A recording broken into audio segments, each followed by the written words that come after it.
Hello friends, आप सभी का मिशन वन वे चैनल में स्वागत है।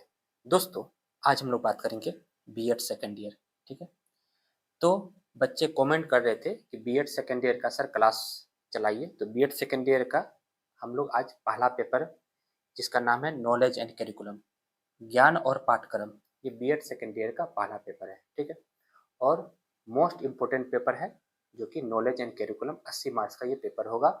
और इसका जो एग्जाम होगा वो 80 मार्क्स का पेपर का थ्योरी होगा। ठीक है, उसमें आज हम लोग यूनिट 2 का एक क्वेश्चन है, जो 2025 में पूछा हुआ क्वेश्चन है और इम्पोर्टेंट क्वेश्चन है। तो अभी जो एग्जाम होने वाली है उसमें ये क्वेश्चन पूछने की मैक्सिमम चांस बनता है कि ये क्वेश्चन आपका रिपीट करे। ये क्वेश्चन आपका 16 नंबर का रहेगा। यूनिट 2 का ये क्वेश्चन है, इकाई दूसरा का ये क्वेश्चन है। ठीक है, इसको हम लोग समझेंगे कि 16 मार्क्स कैसे प्राप्त करना है, इसको हम लोग जानेंगे। ठीक है, केयूके यूनिवर्सिटी का स्पेशल क्वेश्चन पर बात कर रहे हैं, जो कि 2025 में पूछा हुआ ये क्वेश्चन है। जिन लोगों को बीएड फर्स्ट ईयर और सेकेंड ईयर का नोट्स चाहिए तो आप लोग इस नंबर पर व्हाट्सअप कर सकते हैं, जो कि ये मेरा व्हाट्सअप नंबर है, जहाँ बीएड फर्स्ट ईयर और बीएड सेकेंड ईयर का नोट्स प्रोवाइड करते हैं। केयूके यूनिवर्सिटी का स्पेशल नोट्स प्रोवाइड कराते हैं। ठीक है, तो आइए हम लोग बात करते हैं नॉलेज एंड करिकुलम के यूनिट 2 का क्वेश्चन है, जो कि 16 मार्क्स का ये क्वेश्चन होगा और ये लॉन्ग क्वेश्चन है। ठीक है, लॉन्ग क्वेश्चन है ये। 2025 में ये क्वेश्चन पूछा हुआ था, इसलिए ये वाला क्वेश्चन ज़्यादा इंपॉर्टेंट है। यूनिट 2 का क्वेश्चन है कि लोकतंत्र और औद्योगिकरण के संदर्भ में भारतीय समाज में समाजीकरण प्रक्रिया की विवेचना कीजिए। क्वेश्चन बहुत अच्छा है, इसको समझिए। Discuss the socialisation process in Indian society with reference to democracy and industrialisation. लोकतंत्र और औद्योगिकरण के संदर्भ में भारतीय समाज में समाजीकरण प्रक्रिया की विवेचना कीजिए। पहले आप लोग क्वेश्चन को समझिए, उसके बाद आंसर लिखना है, और हम आपको पूरा एक तरीका से इसमें बताएंगे और 16 मार्क्स कैसे मिलेगा वो भी बताएंगे आप लोग को। क्वेश्चन है कि लोकतंत्र, जिसको इंग्लिश में डेमोक्रेसी कहते हैं, तो सब जानते हैं कि लोकतंत्र क्या होता है। लोकतंत्र का मतलब लोगों का शासन, जनता का शासन। ठीक, उसी को हम लोग लोकतंत्र कहते हैं। और औद्योगिकरण का मतलब होता है इंडस्ट्रियलाइजेशन, जो बड़े बड़े उद्योग होते हैं उसी को हम लोग औद्योगिकरण के संदर्भ में हमको समाजीकरण का निर्माण करना है, एक अच्छे समाज का निर्माण करना है, एक अच्छे सोसाइटी का निर्माण करना है। तो उसमें लोकतंत्र और औद्योगिकरण की क्या भूमिका है, इस पे हम लोग को बात करना है, जो कि बहुत अच्छा क्वेश्चन है। ठीक, चलिए आइए हम लोग इसका आंसर देखते हैं। आप लोग को जो अगर यूनिट 2 का ये क्वेश्चन रहेगा तो ऊपर में कॉपी के ऊपर में यूनिट 2 लिख देना है। ठीक है, यहाँ पे उत्तर लिखना है और रूपरेखा बनाना है। रूपरेखा बना के अगर लिखते हैं एग्जाम में तो आपको पूरा का पूरा क्वेश्चन मिलता है, और रूपरेखा में पॉइंट को उसमें लिख दीजिए, जो आपका क्वेश्चन रहेगा उसी से पॉइंट निकाल निकाल के आपको रूपरेखा में लिखना है।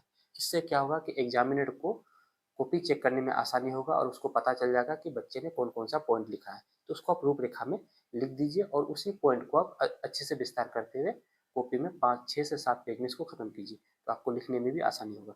तो रूपरेखा में हम लिखे हैं प्रस्तावना। सबसे पहले आपको प्रस्तावना देना है। आपका टॉपिक था लोकतंत्र और औद्योगिकरण का अर्थ और परिभाषा देना है। आपको लोकतंत्र और औद्योगिकरण का अर्थ और परिभाषा देना है।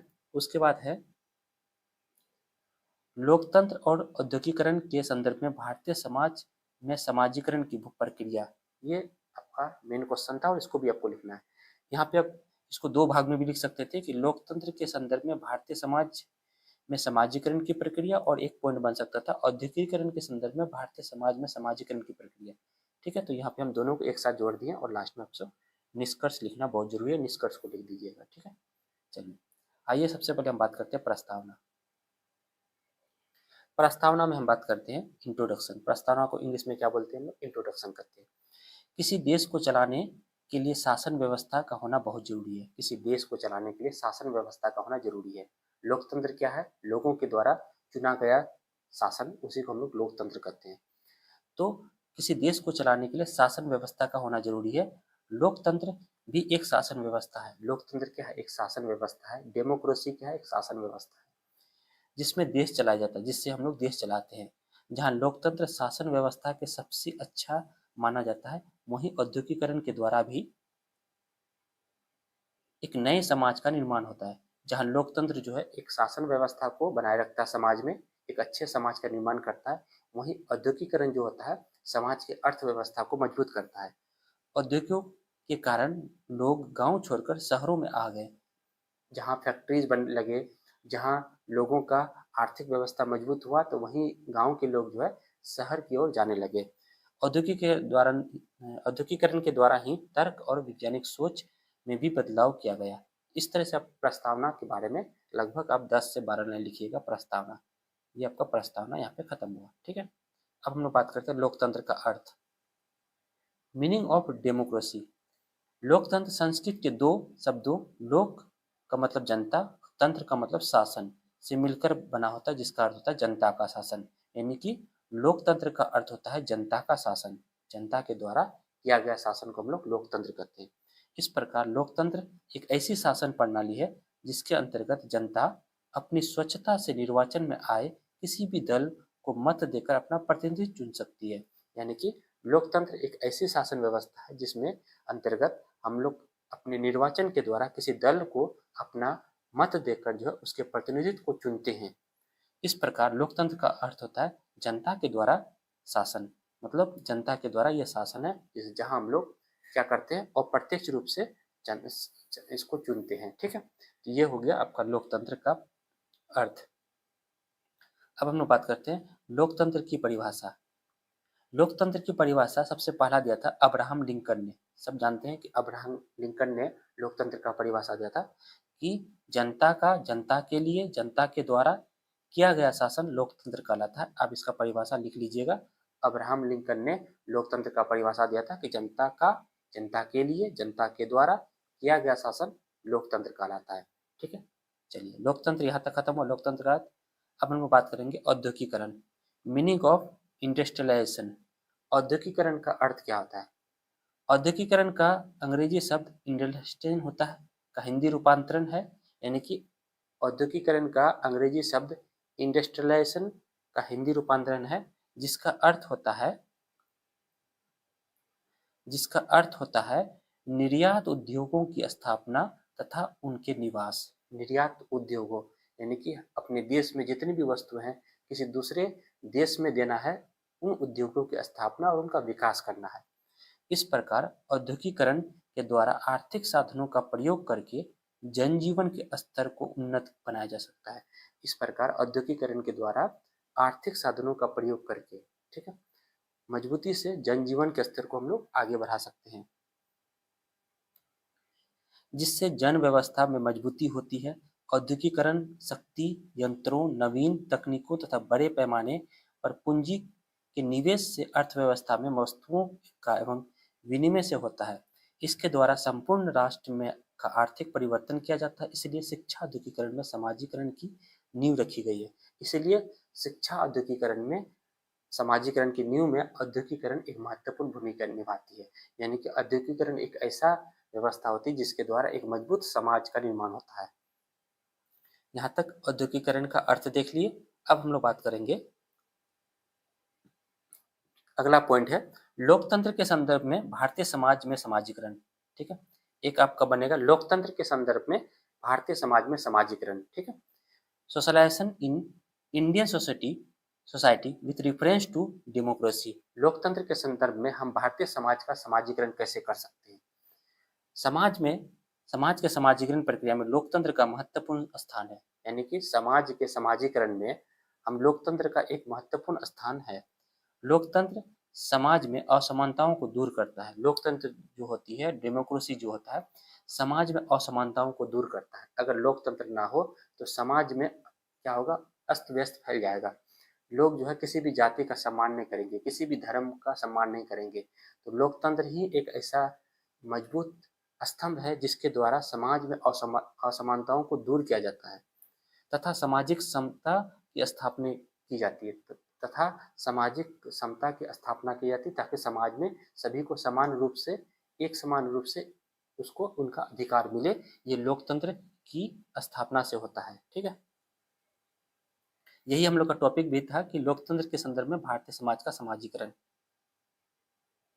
आगे देखते हैं, लोकतंत्र भारतीय समाज के निर्माण में समानता बनाए रखती है। लोकतंत्र ही एक ऐसा है जो समाज में लोगों की एक समानता को बनाए रखता है। समाज में किसी विशेष वर्ग को एक खास अधिकार ना मिले, इसीलिए लोकतंत्र बनाया जाता है। लोकतंत्र समाज में धर्म, जाति, प्रजाति, लिंगीय विभेद की असमानताओं को खत्म करती है। जो समाज में जाति हो गया, धर्म हो गया, प्रजाति हो गया या लिंगीय विभेद के कारण समाज में जो असमानताएं फैलती है उसको खत्म करने का काम करता है लोकतंत्र। समाज में कई ऐसी सारी असमानताएं होती है जिसके द्वारा लोकतंत्र की मदद से दूर किया जाता है। आप अगर इसको गहन से सोचेंगे तो ये देखिएगा कि अगर लोकतंत्र है तो एक समाज, मजबूत समाज का निर्माण होता है, जहाँ समाज में अच्छे विचारों का निर्माण होता है।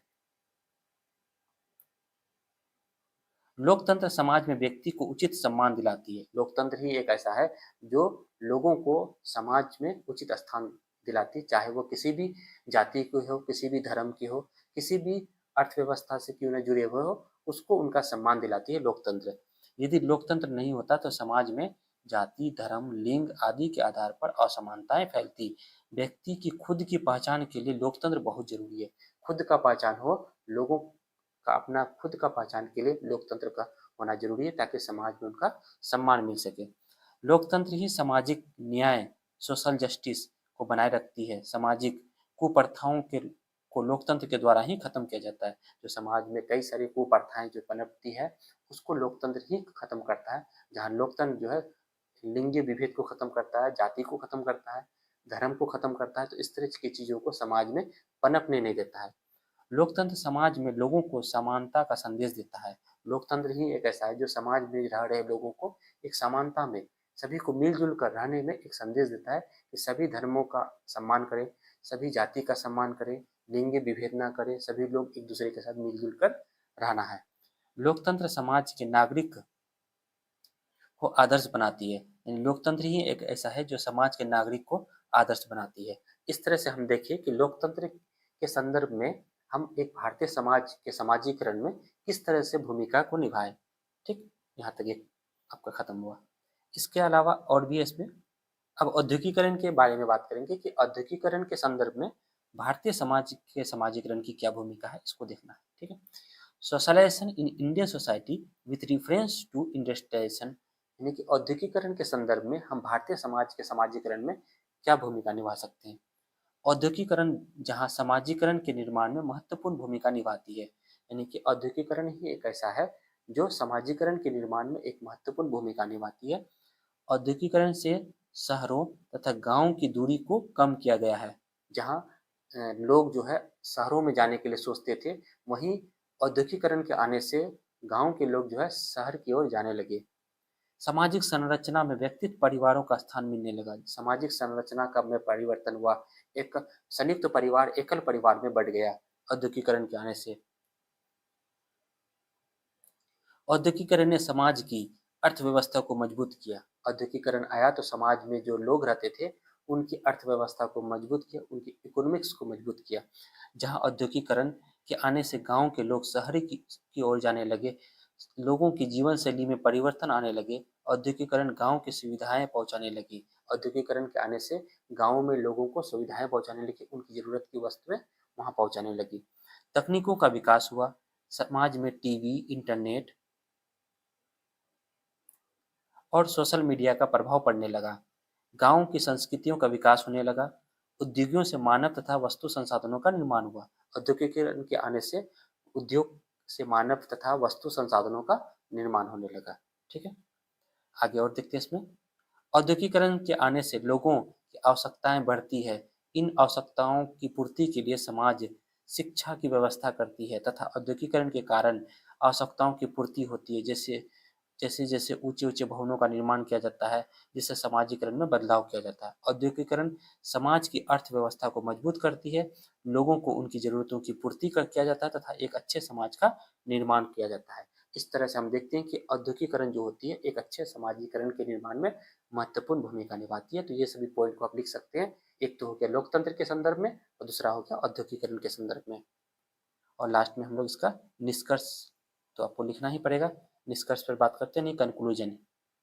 अतः उपयुक्त बातों से स्पष्ट होता है कि लोकतंत्र जहां समाज को सम्मान देती है, वहीं औद्योगिकरण समाज के निर्माण में अर्थव्यवस्था को मजबूत करती है।